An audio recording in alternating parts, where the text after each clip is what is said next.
నమస్కారం ప్రసాద్. నమస్తే sir. So చూస్తుండగానే డైరెక్టర్ అయిపోయారు, ప్రొడ్యూసర్ అయిపోయారు సార్.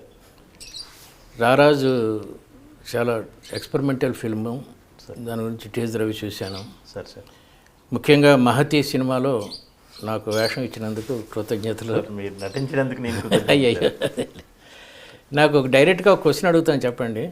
చాలామంది కొత్త డైరెక్టర్లు తమే రాసుకొని, తమే స్క్రిప్ట్ రాసుకొని, తమే కథ రాసుకొని, తమే ఆహా ఓహో అనుకొని తమే రిలీజ్ చేస్తున్నారు కదా ఈ మధ్య చాలామంది. మా రోజుల్లో మేము కోదండరామరెడ్డి, రాఘవేంద్రరావు వాళ్ళ దగ్గర పనిచేసేటప్పుడు మాకు స్టోరీ రైటర్ ఉండేవాడు, ఒక స్క్రీన్ ప్లే రైటర్ ఉండేవాడు, ఒక డైలాగ్ రైటర్ ఉండేవాడు, తర్వాత దర్శకుడు వాటిలో ఏది బెస్టో తీసుకునేవాడు. ఏది బెటర్ అంటారు? రెండు ఓకేనా లేకపోతే?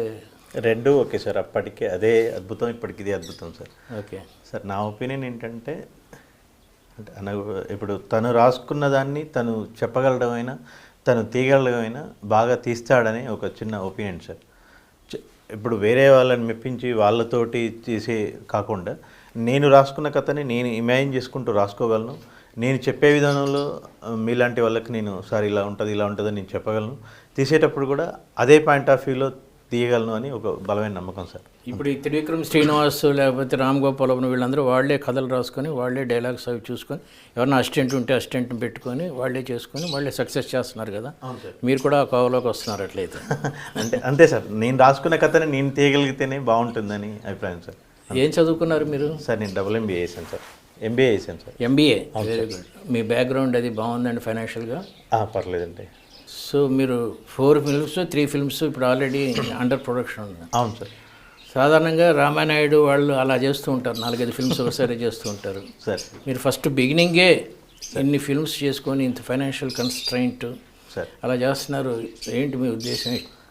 మీరు బిజినెస్ మ్యాన్ అన్నారు కాబట్టి చెప్తున్నాను. అవును సార్, బిజినెస్ మ్యాన్ అన్నాను కాబట్టి అన్నిట్లలో ఒక different fruits in one basket అన్న టైప్లో సార్. ఏం లేదు సార్, యాక్చువల్గా మేము మాతృ మూవీతో ప్రొడక్షన్లోకి వచ్చాం సార్. మాతృ మూవీ ప్రొడక్షన్ చేస్తూ ఉండగానే ఈ రారాజా అనే ఐడియా వచ్చింది.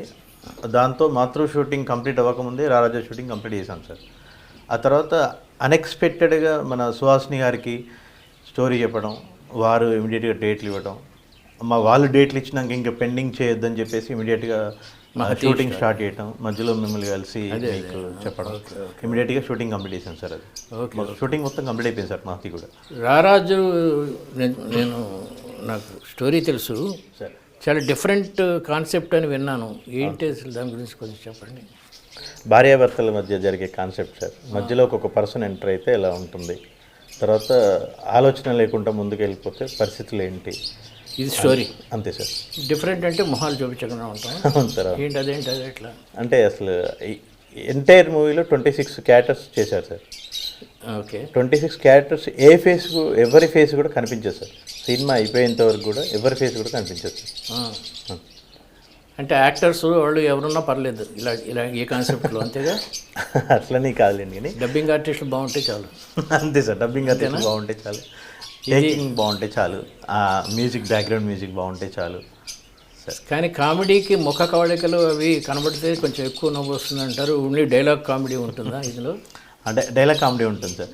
ఇప్పుడు మీ నావెల్స్లో కానివ్వండి, మీరు చెప్పే కథలలో కానివ్వండి, చదివినప్పుడు ప్రతి వ్యక్తి తనను తాను ఊహించుకొని చదువుకుంటాడు సార్. మ్యాక్సిమం కేసెస్ అంతేనండి. మ్యాక్సిమం కేసెస్ నేనైతే ఇలా ఉండేవాడిని అని ఊహించుకొని చదువుకుంటారు. అప్పుడు ఏ పర్సన్ అయితే అలా నేనే అని ఇమాజిన్ చేసుకుంటారో, ఈ సినిమాకి వచ్చేసరికి కూడా నేనైతే ఇలా ఉంటుంది అని ఇమాజిన్ చేసుకొని చూసుకుంటాడు సార్. ఓకే. అదొక్కటి మాత్రం అంటే ఒక మర్డర్ జరిగినప్పుడు కత్తి ఒకటి చూపిస్తారు, పొడవటం చూపిస్తారు, అంతవరకు బ్లాక్ పెడతారు. సార్ తర్వాత శవాన్ని లాగాల్సి వస్తే ఓన్లీ కాళ్ళు తల కదులుతుంటే చూపిస్తారు. ఇది డిఫరెంట్ కాన్సెప్ట్ కదా. అవును సార్, చాలా డిఫరెంట్. మ్యూజిక్ డైరెక్టర్ ఎవరు? శేఖర్ చంద్ర సార్. మ్యూజిక్ చాలా ఎక్కువ పని ఉంటుంది కదా అతనికి, చాలా కష్టం. ఎందుకంటే మూడ్ దాంతోనే క్రియేట్ చేయాలి కాబట్టి. కానీ ఎక్కువ పని ఉంటుంది, ఎక్కువ ఫ్రీడమ్ కూడా ఉంటుంది సార్. వాళ్ళకి అదే ఫ్రీడమ్ ఉంటుంది. ఫ్రీడమ్ కూడా ఉంటుంది, అంటే రిస్ట్రిక్షన్స్ ఏం లేకుండా వాళ్ళకి చాలా ఫ్రీడమ్ ఉంటుంది. Very good, very good. Songs ఉన్నాయండి ఇందులో? సాంగ్స్ కూడా ఉన్నాయి సార్. మరి సాంగ్స్ ఆ క్యారెక్టర్స్ లేకుండా సాంగ్స్ ఎట్లా చూసి? Promotional songs sir, only promotional songs. ఆ స్టోరీకి రిలేటెడ్గా ఉంటుంది సార్ సాంగ్ కూడా. Okay okay. నేను శేఖర్ చంద్ర గారు కూర్చొని చేసుకున్నాం సాంగ్. ఎన్ని రోజులు షూట్ చేశారు? సార్ 15 రోజులు చేశాను సార్. 15 రోజులు. Very good, very good sir. Budget తక్కువలో చేస్తాను నీ ఉద్దేశం? బడ్జెట్ తక్కువ చేద్దాం సార్. ఇంకోటి ఏంటంటే డిఫరెంట్గా కేవలం కథ మీదనే డిపెండ్ అయిన సినిమా సార్ ఇది. ఇప్పుడు మామూలుగా ఏంటంటే ఇంతకుముందు ఏ సినిమా స్టోరీకైనా మూలం కథే సార్. కానీ ఇప్పుడు ఏంటంటే ఇంతకుముందు సినియారియాలో హీరో పలానా హీరోని, పలానా హీరోయిన్ని, పలానా క్యారెక్టర్ ఆర్టిస్ట్ని చూసుకొని ఆ సినిమాకి వచ్చేవాళ్ళు. కానీ ప్రస్తుతం ఉన్న కాలంలో అందరూ కూడా స్టోరీ బాగుంటేనే వస్తున్నారు సార్. అది ఎంత పెద్ద హీరో కానివ్వండి, ఎంత చిన్న హీరో కానివ్వండి, స్టోరీ బాగాలేతే పక్క పెట్టేస్తున్నారు సార్. Very good. కేవలం కథనమే సినిమా అన్న ఉద్దేశంలో తీసిన చిన్న ఎక్స్పెరిమెంటల్ మూవీ సార్. ఎంతండి duration? 99 minutes sir. 99 minutes, 1 hour 40 minutes అంతే sir. Okay okay. Promotional activities మరి బాగా చేస్తున్నారు. వాల్ పోస్టర్స్ ఎలా వేస్తారు? ఫోటోలు ఉండవు కదా. టైటిల్ అదే సినిమాలో ఉన్న క్యారెక్టర్స్ని ఫోటోలు తీసి వేస్తున్నాం సార్, అంతే. ఓకే. పోస్టర్స్ బాగానే ఉన్నాయి, ప్రమోషన్స్ బాగానే ఉన్నాయి. మొన్న తమ్మారెడ్డి భరద్వాజ గారు కూడా అదే అన్నారు సార్. ఏమని? ఇంతవరకు ఎవరు చేయలేదు ప్రసాద్ ఎక్స్పెరిమెంటల్. 1971లో డ్యూయల్ అనే సినిమా వచ్చింది అనేసరికి కూడా నాకు కూడా తెలియదు సార్. యాక్చువల్గా 1971లో డ్యూయల్ అనే మూవీ వచ్చింది. డ్యూయల్ అనే మూవీ వచ్చింది. ఏ భాషలో వచ్చింది? హాలీవుడే సార్. ఓహో ఓకే. కానీ ఆ దాంట్లో కూడా ట్రక్, కారు కనిపిస్తుండే అన్నారు. కానీ దాంట్లో ఒక పర్సన్ కూడా కనిపించాడు. కానీ మన మూవీలో అసలు ఏ పర్సన్ కనిపించారు సార్, అసలు ఒక్క పర్సన్ కూడా కనిపించారు. జేడీ చక్రవర్తి గారు వీళ్ళందరూ కూడా అసలు మొత్తం not only Indian screen, total world wide స్క్రీన్లో కూడా ఇంతవరకు ఫేస్ కనిపించకుండా సినిమా రాలేదు ఓకే అని అప్రిషియేట్ చేస్తున్నారు సార్. Okay okay okay. రిస్కే కదా కొంచెం? రిస్కే కదా సార్. మీరు ఎక్కడో రాశారు sir, no risk no story అని. అవునండి, no success. No risk no story no success అని రాశారు. అవునండి, అవును సార్. కానీ బాగా చేస్తున్నారు ఇది. కానీ సక్సెస్ అయితే సార్ చాలామంది అటెంప్ట్ చేయొచ్చు. హీరోస్ కూడా అక్కర్లేకుండా స్టోరీ బలంగా ఉంటే సార్. ఇప్పుడు సింగిల్ మ్యాన్తో చేశారు కదా, సునీల్ దత్తో యాదైన ఒక సినిమా వచ్చింది ఇందులో, ఒకడే ఆర్టిస్టు. అలాగే డైలాగ్ లేకుండా సంగీతం శ్రీనివాసరావు గారు ఒకటి పుష్పక విమానం ఒకటి చేశారు. ఇది థర్డ్ సక్సెస్ అవుతుంది. థర్డ్ ఫిల్మ్ అవుతుంది సార్ ఈ టైప్ ఆఫ్ జోనర్లో. అవును సార్. ఏమేమి సినిమాలు చేశారండి ఇప్పటికి మీరు?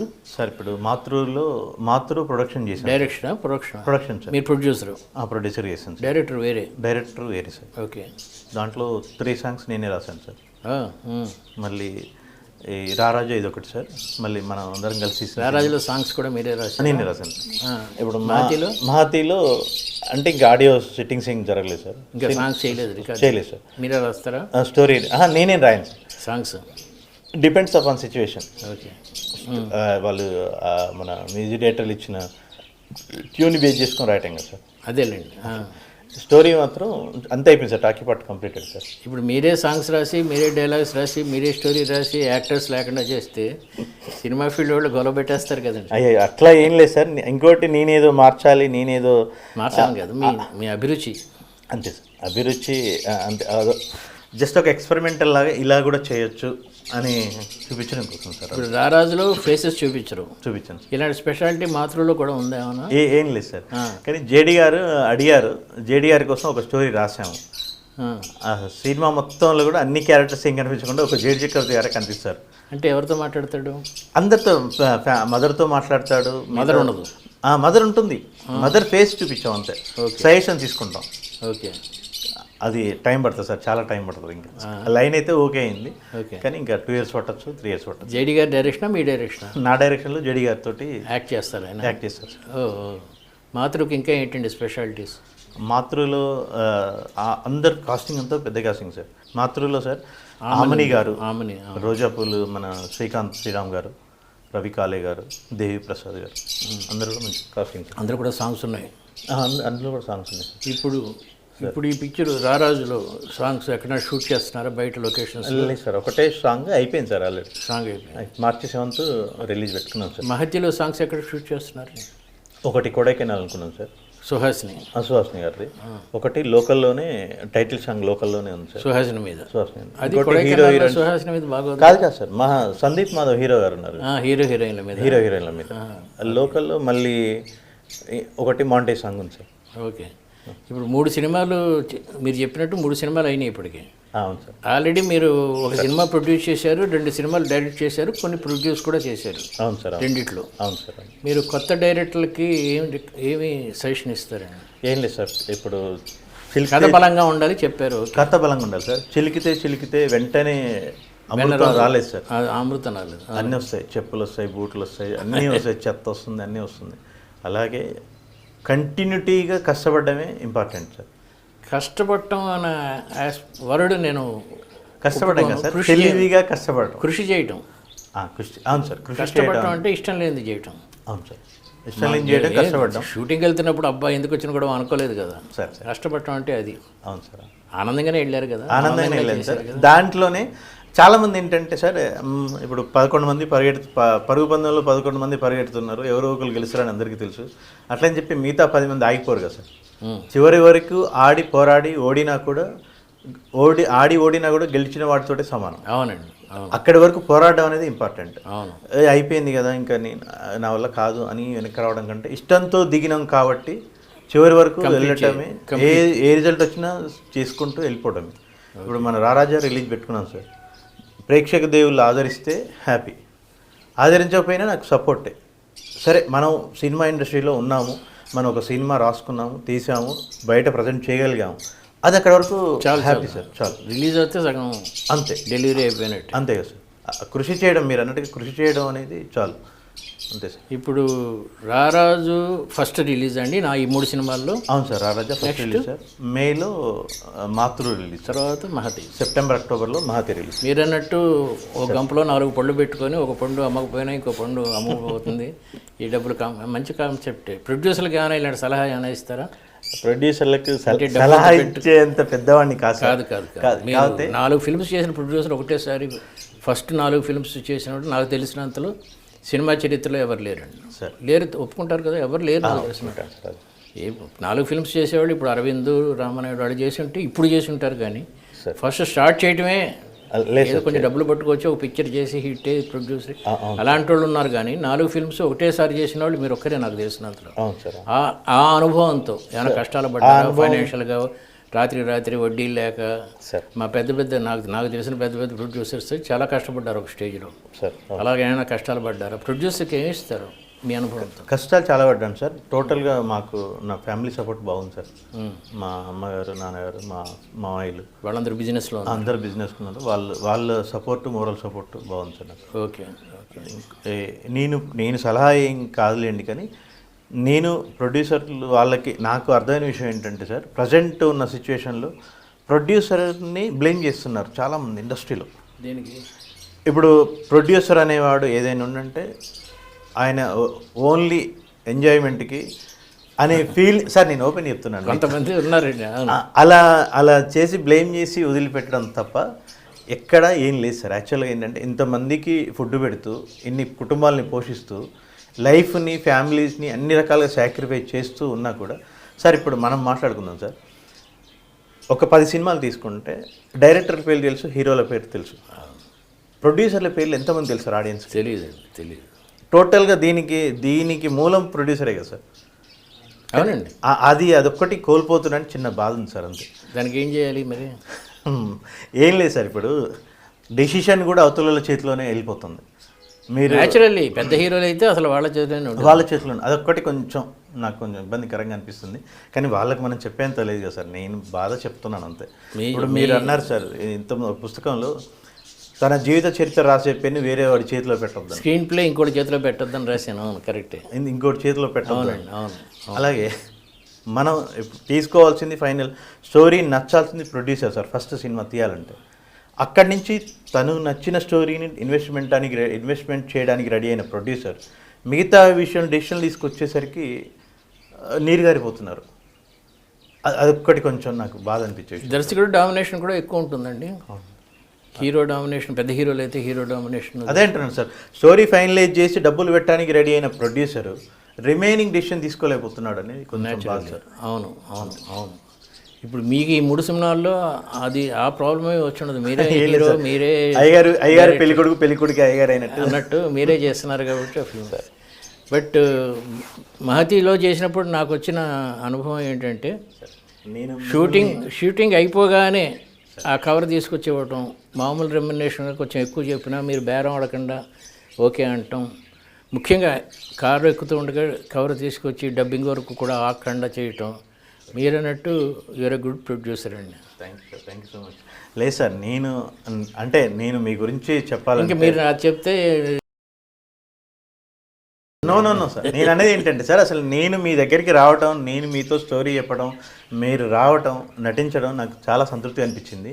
నేను ఇప్పుడు మాట్లాడుకున్న విషయం ఏంటంటే, అసలు మీకు ఎలా అనిపించింది సార్ అక్కడ డైలాగులు కానివ్వండి, సీన్ ఎలా జరిగింది, మీకు ఎలా అనిపించింది అని నేను అడుగుతాను. నాకు ఫస్ట్ అనిపించింది ఏంటంటే, you are very confident about your self. Suhasin గారు కూడా అదే అన్నారు నాతో. సార్, కొత్త డైరెక్టర్ అయినా ఎంత కాన్ఫిడెంట్గా చేస్తున్నాడు చూడండి. సార్, షార్ట్ డివిజన్లో ఏవి కన్ఫ్యూజన్ లేకపోవడం, సార్, ఎవరి షాట్లు ముందు తీయాలి, ఎవరి షాట్లు తర్వాత తీయాలి, సుహాసిని గారిని ఎప్పుడు క్యారవాన్కి పంపించేయాలి, నాతో ఎక్కడ చేయాలి అంటే, అలాంటి అలవాటు ఉన్న డైరెక్టర్లు బాపు గారు ఒకరు, సార్, రాఘవేంద్ర గారు ఒకరు, సార్, వాళ్ళలో చూశానండి. మళ్ళీ మీలో చూస్తున్నాను. Thank you sir, thank you so much. ఎలా చేయాలి, ఏ సీన్ తర్వాత ఏ షాట్ తర్వాత ఏ షాట్ తీయాలి. తర్వాత డైలాగ్ కూడా నేను ఒకసారి ఏదో చిన్న సజెషన్ చెప్పకపోతే, వద్దండి ఇది ఇలాగే ఉంచండి అన్నారు మీరు, నాకు గుర్తుంది. ఆ కాన్ఫిడెన్స్ ఉండాలండి డైరెక్టర్, ఎందుకంటే మీరే కదా షిప్ ఆఫ్ ది కెప్టెన్ మీరే, మీకు తెలుస్తుంది. సార్, నేను ఎక్కడో రాశాను, మంచి నాయకుడు సలహాలు తీసుకుంటాడు కానీ నిర్ణయం అతనే తీసుకుంటాడని. అది ప్రూవ్ చేశారండి. Sir, thank you sir, thank you so much. Prasad, ఈ రారాజు టీజర్ చూశాను, సార్, చిన్న చిన్న స్టిల్స్ చూశాను, సార్, స్టోరీ విన్నాను, సార్, ఎక్స్పెరిమెంట్ చేస్తున్నారు. సార్, ప్రేక్షకులకి ఇది బాగా నచ్చాలని మనస్ఫూర్తిగా కోరుకునే వాళ్ళు నేను ఒకడిని. ఎందుకంటే నేను ఎప్పుడూ ఎక్స్పెరిమెంట్స్ని ఇష్టపడతాను. Sir, thank you. ఈ ప్రయోగం సక్సెస్ అయితే సినిమా చరిత్రలో చాలా పెద్ద పెద్ద మార్పులు జరుగుతాయి. సార్, నేను అనుకోవచ్చు ఒక సినిమా వల్ల మార్పులు జరుగుతాయి, ఒక్క నవల వల్ల కూడా మార్పులు జరిగింది నా అనుభవం ఉంది కదా. అవును సార్. అప్పటి వరకు రకరకాల డ్రీమ్స్లో ఉన్న నవల సాహిత్యాన్ని ఇంకో రకంగా మార్చాం కదా. అవును సార్. అలాగే మీరు ఇప్పుడు ఈ రారాజు, ఈ మహతిలో కూడా హీరో చిన్న వేషం, సైడ్ వేషం అనుకుంటున్నాను. మంచి రోల్ సార్ ఈరోజు కూడా. అవునా? ఈరోజు కూడా చాలా మంచి రోల్ సార్. డిటెక్టివ్ అతను. ఓహో, డిటెక్టివ్. అతను detective. So hero Suhasini main, lady ఓరియంటెడేనా? లేడీ ఓరియంటెడ్, కానీ హీరో గారికి కూడా చాలా స్కోప్ ఉంది సార్. అవునా? చాలా మంచి స్కోప్ ఉంది. ఓకే, అది కూడా నావెల్ పాయింట్ అనుకోండి, ఇఫ్ ఐమ్ కరెక్ట్. చెప్పాను సార్, కిడ్నాప్స్ అవి జరుగుతాయి అదేనా? అదే కదా. అవును సార్. మ్యాక్సిమం మీకు నేను ప్రతి స్టోరీ మీకు చెప్పారు. అంటే ఎన్నో స్టోరీస్ వల్ల కన్ఫ్యూజ్ అయ్యాను. ఆ కిడ్నాప్ కాకపోతే ఏంటంటే ప్రతి స్టోరీ నేను మీకు ముందు వచ్చి మీకు చెప్తున్నాను. ఆ వెరైటీ, స్టోరీలో వెరైటీ ఉంటాం సార్, ఇందులో టేకింగ్లో వెరైటీ ఉంటాం సార్. ఆ మూడో సినిమా కూడా హిట్ అవ్వాలని, మీరు నెక్స్ట్ స్టేజీలోకి వచ్చినప్పటికీ సార్ మనం ఇక్కడ కాకుండా ఏదైనా ఒక కొడైకెనాల్లోనో ఎక్కడో నెక్స్ట్ ఇంటర్వ్యూ ఉండాలని ఆశిస్తున్నాను. Thank you sir. Thank you very much. Thank you. For more videos like this, subscribe Big TV channel.